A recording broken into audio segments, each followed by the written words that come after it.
everyone, welcome to STEM class. Mr. Dowd here. Hope everyone's having a fantastic day. So last but not least, on this beautiful Thursday, we have Zion National Park. Not because it's the least, but because it begins with a Z, and this is all in alphabetical order. So let's get this rolling.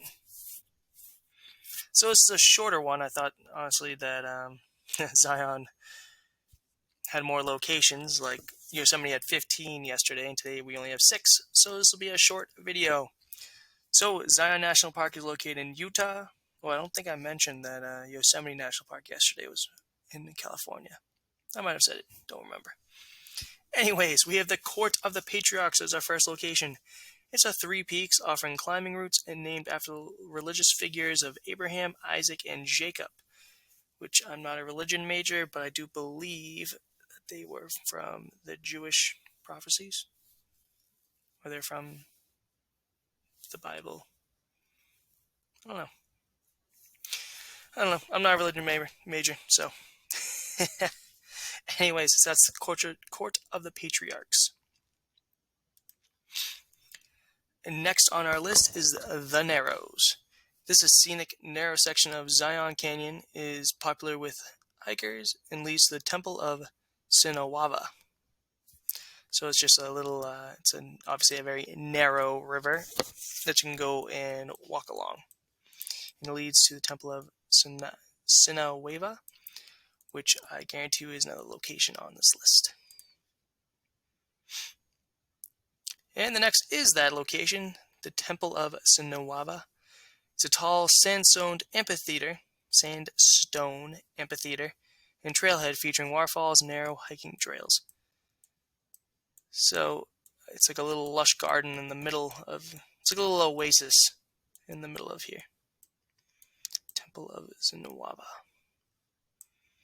So you obviously only reach this via the Narrows hiking trail. Alright, number 4 on this list we have the Canaraval Falls. It's a route through a narrow canyon with tree ladders and rope climbs leading to a dramatic water cascades. So, if you don't like, I would personally do this. I don't know if any of my family members would, but this looks pretty cool. So you you pretty much walk a ladder up the waterfall in a way. So you go up and up and up. It has different levels. So I'm sure there's another hiking thing up here. I'm sure if I turn around, they already climbed up a couple. Yeah, definitely need to have a good pair of shoes, some water-resistant shoes. And number 5 on this list is our good old Zion Canyon Visitor Center. It's an environmentally friendly building with educational resources on park conservation plus hiking maps. All right, nice and simple. Beautiful architecture. And last on this list for all of our projects, for all this project, the Zion Humane History Museum. So it's a cultural museum showcasing the history of the Native Americans that lived there and the pioneers of Zion National Park. This honestly looks like Australia. I don't know how this is actually in North America, but it's crazy. It's in North America. Alright guys, this is my last showcasing. So tomorrow on Friday we'll be starting our actual project. Alright, so I'll talk more about that tomorrow. Hope everyone has a fantastic day. I will see you tomorrow. Bye.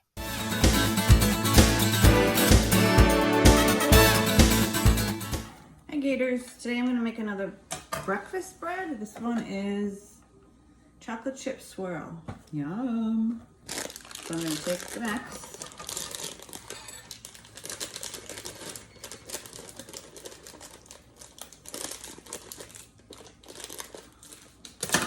Pour it into the bowl.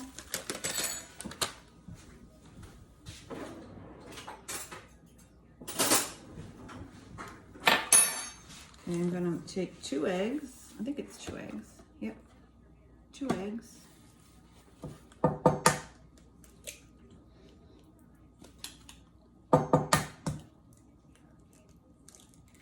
Boop, boop. 3/4 cups of water.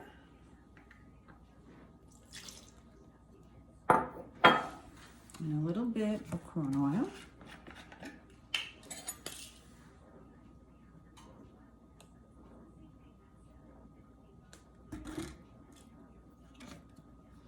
Okay, I'm going to mix it up.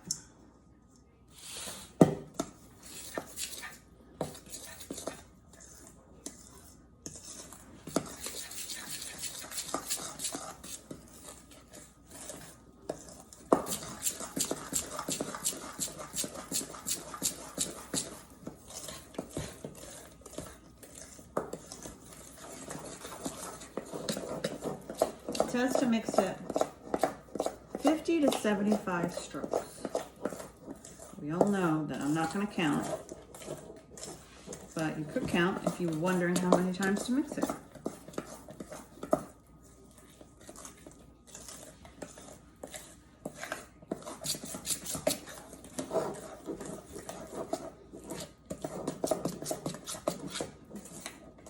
You could also use a beater on this, like a electric mixer, if you wanted.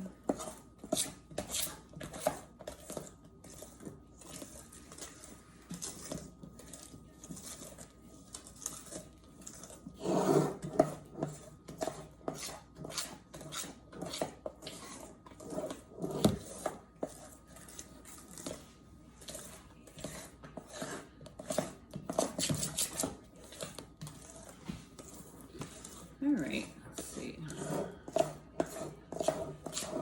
You want to make sure all the dry mixture is off the bottom and off the sides.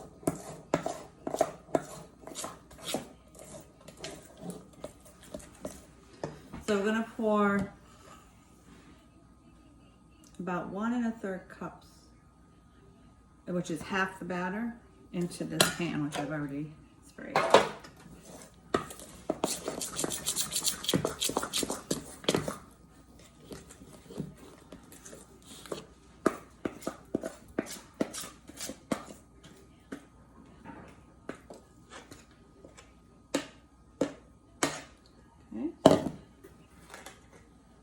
Half the batter in, looks like that.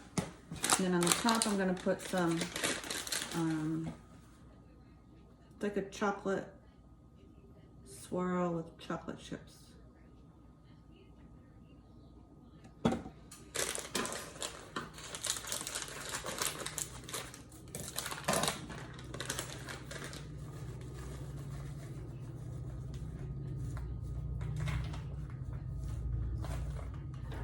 Just to cover it. See, it looks like that.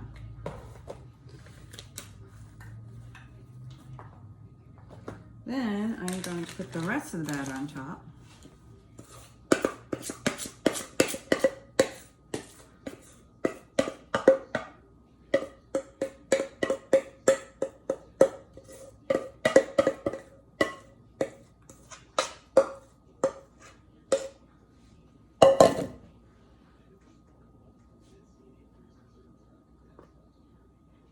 Gently spread it because you don't want to mix all the chips in just yet. So now it looks like this. And I'm going to take the rest of this and just sprinkle it on top. Okay. And there you go. So now I'm going to put it in the oven. It's going to take about 35 to 40 minutes at 350, and I'll show you what it looks like when it comes out.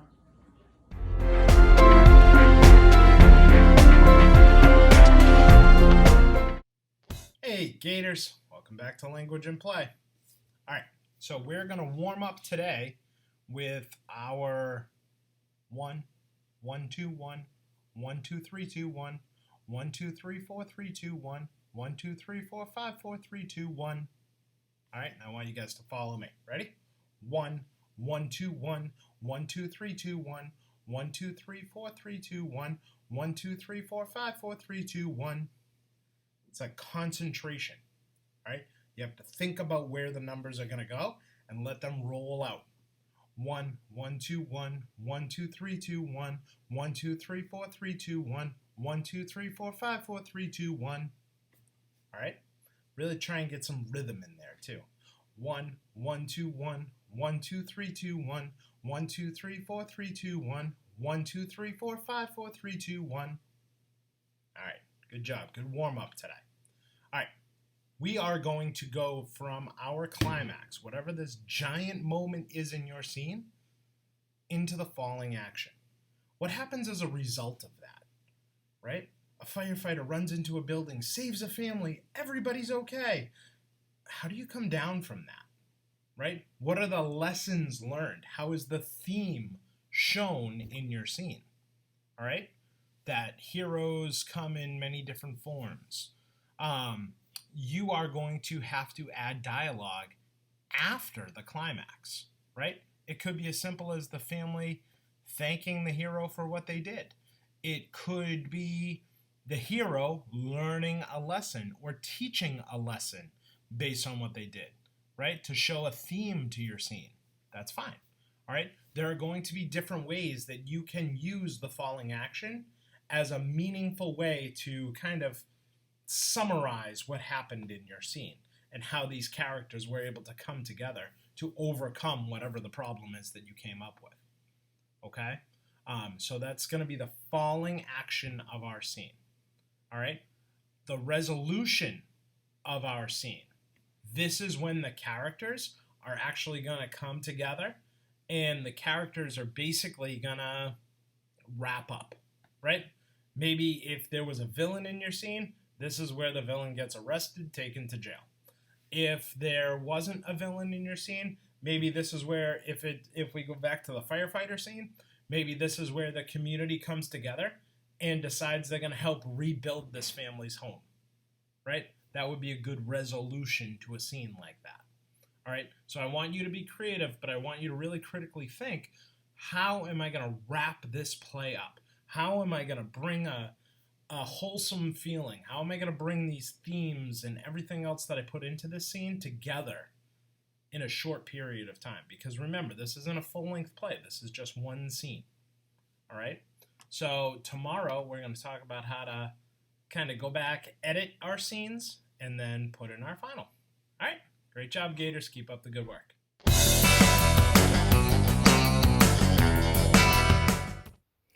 Hi guys, today we're going to finish working on this cat rock. Okay, so I have my palette of paints ready. I have my orange, yellow, and white, which I'm going to be using most of those colors.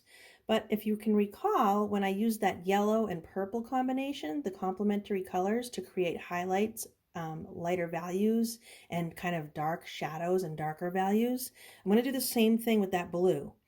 So when it comes time to do inside the ears of the cat, I'm going to mix a little tiny bit of blue with orange to get that dark value of color. Okay?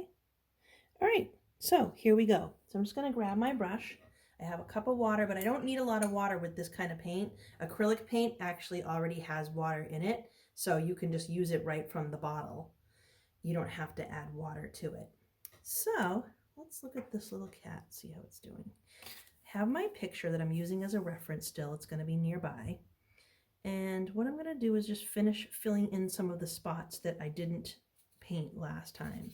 So I'm going to just mix up kind of a light tint of orange here with adding some white to it, which makes it a tint.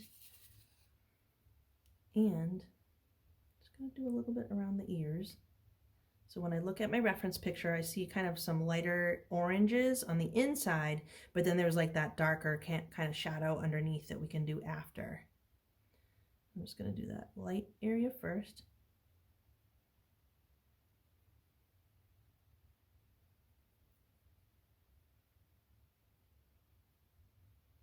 Just like that.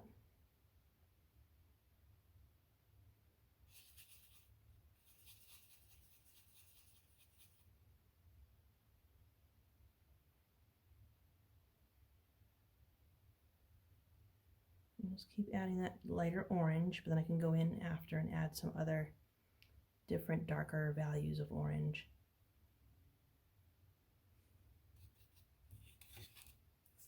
And keep on checking my reference picture over there. Just going to do a little bit of this You see some lighter areas in there with that little stripe that he's got going on. He looks like a tiger, but it's just a domestic house cat type of cat.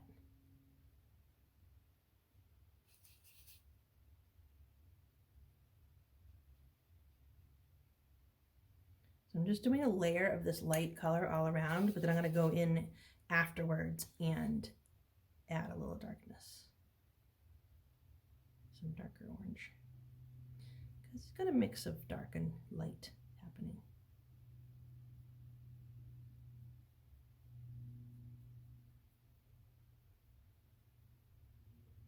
All right, I see some pink in that nose too, but right now I'm just going to make it be this color that I have mixed up.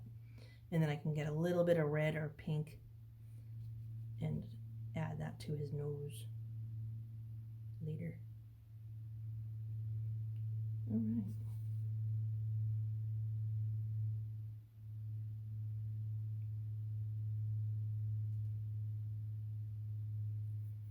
All right, so now I'm just going to grab just straight up orange and go back into some areas. And that might, if it's too bright orange, I can always go back and kind of tone it down a little bit and make it not be so bright orange.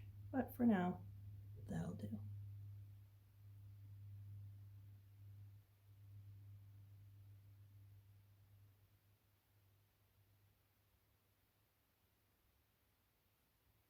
So again, I'm just looking at my reference.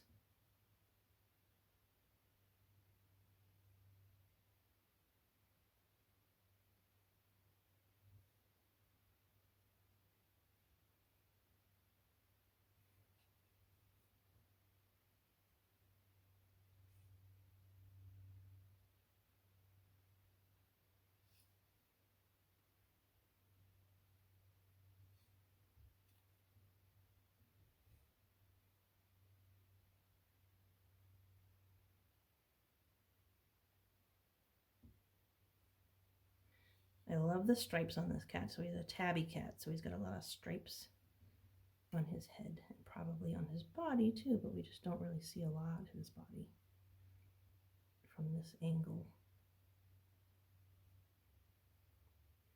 All right, so I think I'm going to stop right here. Let me just add a little bit on the inside of the ear, but then I'll go in with that blue later. But I like what I have so far.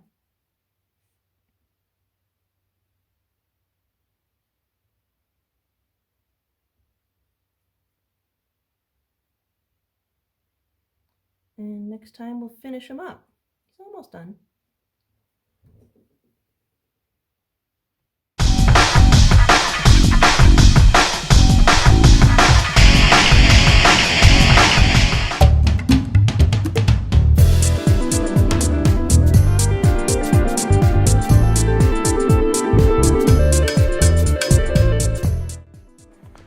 Thanks for watching Enrichment TV, Gators. Remember, work hard, be nice, and we'll see you tomorrow.